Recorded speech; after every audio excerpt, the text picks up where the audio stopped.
Sir, ওরা চাপ মাস্তানি, আমার ছোট ভাইদের সাথে মাস্তানি। এই ওকে অ্যারেস্ট করো। আর বলতে হবে না, তোমাদের অবস্থা তো নিজের চোখেই দেখতে পাচ্ছি। ওর অবস্থা আরো সিরিয়াস করে দেবো, নইলে তোমাদের বড় ভাই হলাম কি করে। ওকে গাইতে চল। ছোট ভাই, তাড়াতাড়ি খামটা পাঠিয়ে দিও, অনেকদিন ধরেই পকেটটা খালি। আপনি কোনো চিন্তা করেন না বড় ভাই,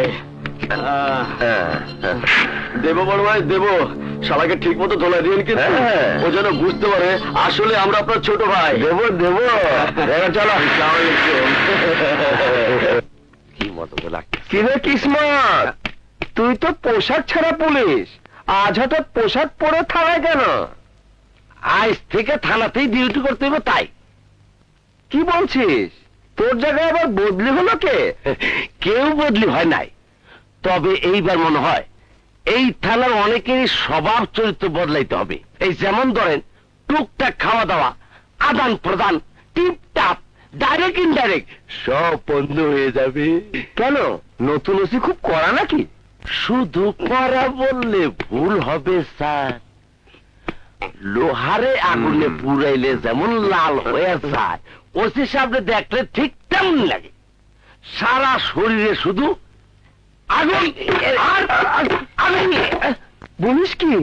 তাহলে তো আগে থেকে ফায়ার সার্ভিসে খবর দিয়ে রাখতে হবে।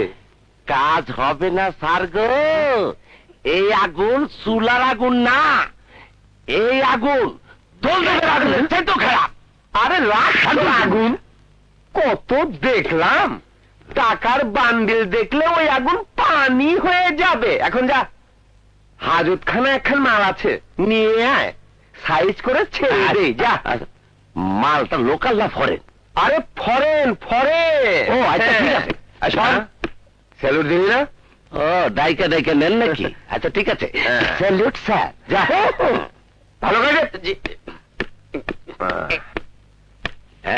এই যে ফরেন সাহেব, আপনার দুলাভাই আপনার ডাকে, চলেন তাড়াতাড়ি কামটা সাইজ আসি।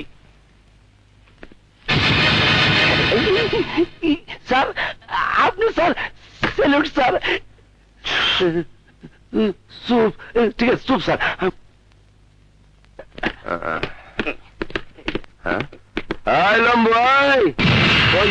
এদিকে আরে দাঁড়ায় আসুস কেন? এদিকে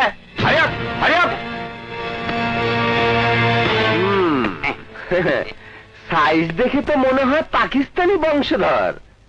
তা মা না বাপ নাকি দুজনেই পাকিস্তানি?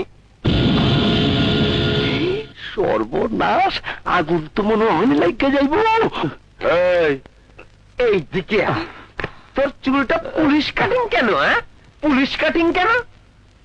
মনে করেছিস রংবাজি করলে পুলিশ